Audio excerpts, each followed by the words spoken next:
फजर की नमाज की नर्म और रूह को छू लेने वाली सदा गूंज रही थी। पूरा मोहल्ला अल्लाह के जिक्र से महक रहा था और हवाएं सुकून बांट रही थी। मगर उसी गली के आखिरी मकान में एक दिल ऐसा भी था जो हर अजान सुनकर भी खामोश पड़ा रहता।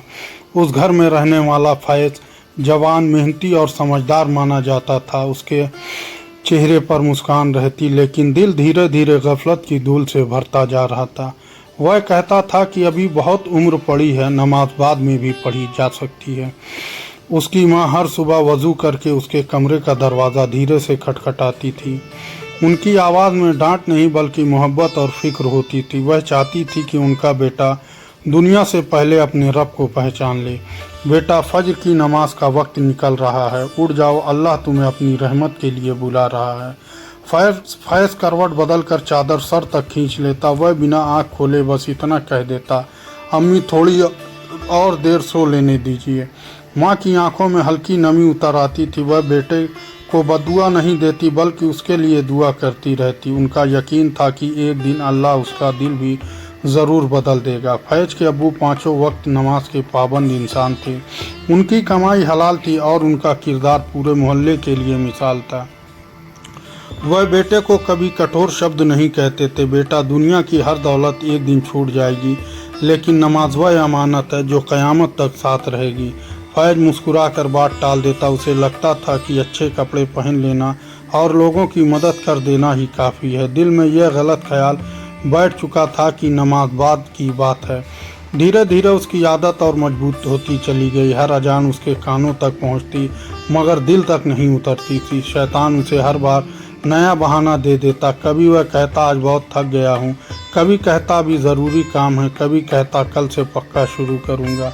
दिन महीनों में बदल गए, महीने सालों की तरह बीतने लगे, मगर वह कल कभी नहीं आया जिसका वह हर रोज़ वादा करता था।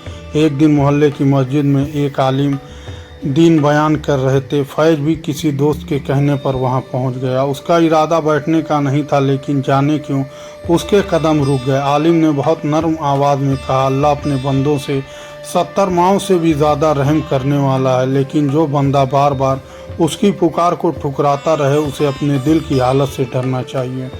ये शब्द फैज के सीने में उतर गए। उसने पहली बार महसूस किया कि शायद उसका दिल पहले जैसा नहीं रहा। फिर भी उसने उस एहसास को झटक दिया। मस्जिद से निकलते ही उसके दोस्त बोले चलो बाजार चलते हैं, अभी समय बहुत पड़ा है। फैज भी उनके साथ चल पड़ा। दिल के दरवाजे पर दस्तक हुई थी, लेकिन उसने उसे खोलने की हिम्मत नहीं की। उस रात माँ देर तक दुआ करती रही। उन्होंने हाथ उठाकर सिर्फ इतना कहा, ऐ अल्लाह, मेरे बेटे को अपनी तरफ फेर दे, उसकी ज़िंदगी को नमाज की रोशनी से भर दे। फैज कमरे में लेटा सब सुन रहा था।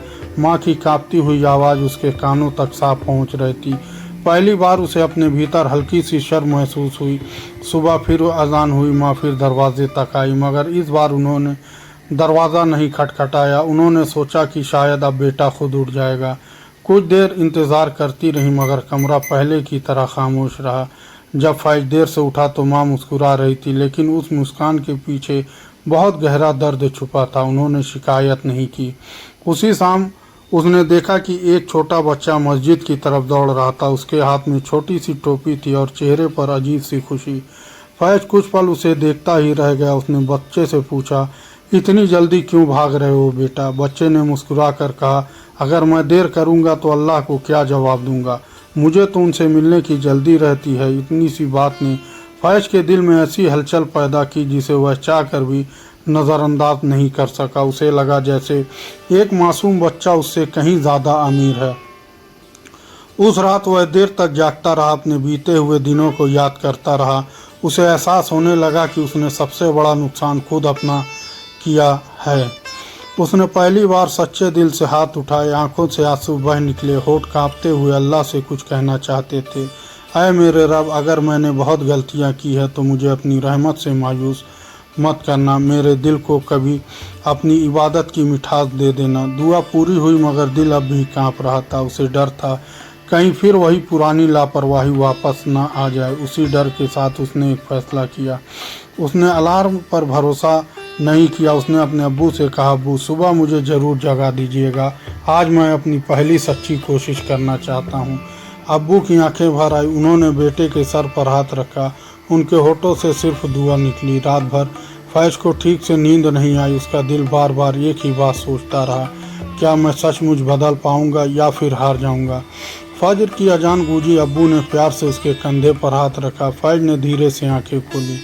कुछ पल के लिए पुराने बहाने फिर सामने आए, लेकिन उसी क्षण उसे माँ की दुआ और उस बच्चे की मुस्कान याद आई। उसने बिना देर किए बिस्तर छोड़ दिया। वजू का ठंडा पानी चेहरे पर पड़ा तो उसे लगा जैसे दिल की गर्द भी धुलने लगी हो। हर छींटा उसने अपने रब के और करीब ला रहा था। जब वह पहली बार जमात के साथ नमाज में खड़ा हुआ तो उसकी आंखों से आंसू अपने आप बहने लगे। उसे महसूस हुआ कि वह कभी अकेला था ही नहीं। इमाम की तिलावत उसके दिल में धीरे धीरे उतरती चली गई। हर आयत उसे अपनी गफलत का आईना दिखाती हुई महसूस हुई। सजदे में जाते ही उसका सिर नहीं, उसका घमंड झुक गया। नमाज पूरी हुई तो वह कुछ देर वहीं बैठा रहा। मस्जिद की खामोशी उसे किसी अनमोल नेमत जैसी लग रही थी। मस्जिद से बाहर निकलते ही उसकी माँ सामने खड़ी थी। उनके चेहरे पर हैरत भी थी और शुक्र का नूर भी। उन्होंने बेटे को देखकर अपने आंसू छुपाने की कोशिश की। बेटा, अल्लाह तुम्हें हमेशा अपनी हिफाजत में रखे। आज मेरी सबसे बड़ी दुआ कबूल होती दिखाई दे रही है।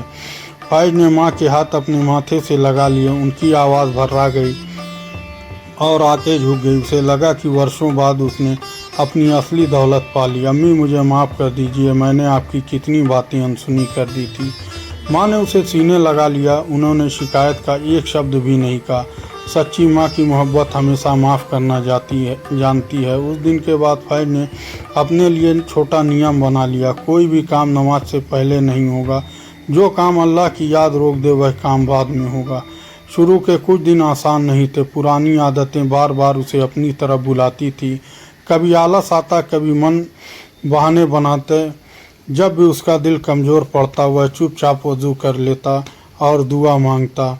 उसे यकीन हो गया कि अपने नफ्स से लड़ाई अकेले नहीं जीती जाती। एक दिन उसने पुराने दोस्त उसके पास आए।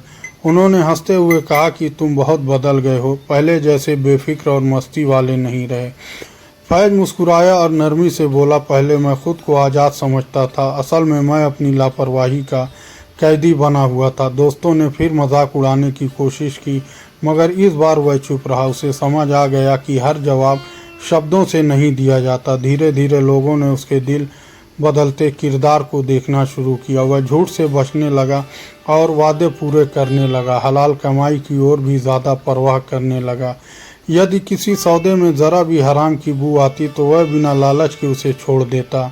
एक शाम उसने देखा कि उसका छोटा चचेरा भाई नमाज टाल रहा है। फैज ने उसे डांटा नहीं, वह उसके पास चुपचाप बैठ गया। मैं भी कभी यही गलती करता था, मगर सबसे बड़ा नुकसान मैंने खुद अपना किया था। नमाज सिर्फ फ़र्ज नहीं, दिल की ज़िंदगी है। जब अपने रब से जुड़ता है तो इंसान बदलने लगता है। उस छोटे बच्चे ने बड़ी ध्यान से उसकी बातें सुनी। उसने उसी वक्त वज़ू किया और फैज के साथ मस्जिद चला पड़ा। फैज की आंखों में शुक्र के आंसू आ गए। उसने आसमान की तरफ देखकर दुआ की, ऐ अल्लाह, जिस तरह तूने मुझे राह दिखाई उसी तरह मेरे अपने दिल के भी अपनी तरफ फेर दे। समय बीतता गया और उसका ईमान मजबूत होता गया। अब हर अजान उसे बोझ नहीं बल्कि रहमत की पुकार लगती थी। हर सजदा उसे अपने रब के और करीब कर देता। कभी कभी वह अपने पुराने दिनों को याद करता तो उसकी आंखें नम हो जाती। वह सोचता कि अगर तौबा का दरवाज़ा बंद होता तो मेरा क्या होता। उसे अब अच्छी तरह समझ आ गया था, अल्लाह अपने बंदों की तौबा को पसंद करता है। जो सच्चे दिल से लौट आए उसके लिए रहमत के दरवाजे खुले रहते हैं। उसने अपने घर में यह आदत बना दी, हर नमाज के बाद पूरे परिवार के साथ दुआ की जाती। माँ बाप की खिदमत को इबादत समझा जाता। अब उनके घर में दौलत पहले जैसी ही थी, लेकिन बरकत पहले से कहीं ज़्यादा महसूस होती थी। रिश्तों में मोहब्बत और दिलों में इत्मीनान बस गया था। एक शाम फैज उसी मस्जिद के बाहर खड़ा था जहाँ कभी वह बिना रुके आगे निकल जाता था। आज वही जगह उसे अपनी नई ज़िंदगी की शुरुआत लग रही थी। तो उसने दिल ही दिल में कहा, ऐ मेरे रब, मुझे आखिरी सांस तक नमाज का पाबंद रखना, मुझे फिर कभी गफलत के अंधेरे में ना जाने देना। इस्लामी सीख, नमाज छोड़ना इंसान के दिल को धीरे धीरे गफलत में डाल देता है, लेकिन सच्ची तौबा, अल्लाह पर भरोसा, माँ बाप की दुआ और नेक अमल से इंसान की उसकी रहमत का हकदार बन सकता है। इसलिए हर अजान को अपने रब की मोहब्बत भरी पुकार समझकर फ़र्ज